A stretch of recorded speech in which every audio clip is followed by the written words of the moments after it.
tuna advocate through arts, tunatumia art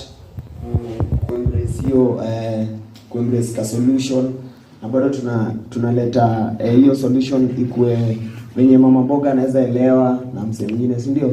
So tuna work na 4 thematic areas. Ya kwanza ni GBV. Basic tunakonga na program inaitwa mwalimu kwa mat. Wote tuna art kwa gari kuhusu stories za GBV na mental health.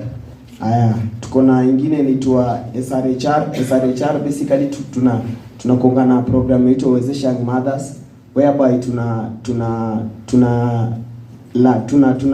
tunapea young mothers soft skills na bado venye wanaweza kaa, na bado story na nutrition. Bado tuko na life skills huwa tuna deal na watoi, tunawafundisha kudance, kuact, na bado tunawapea hiyo motivation, si ndio? Ingine tuna work na ni mental health, tunakonga na mental health mtaani. Tuko na program yetu mental health mtaani. Basically huwa tuna create a safe space penye mavijana wanajibonga, na tuna offer counseling for free. Tuko based on Dagoretti North na South.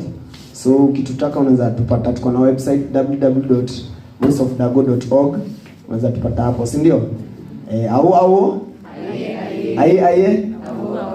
MC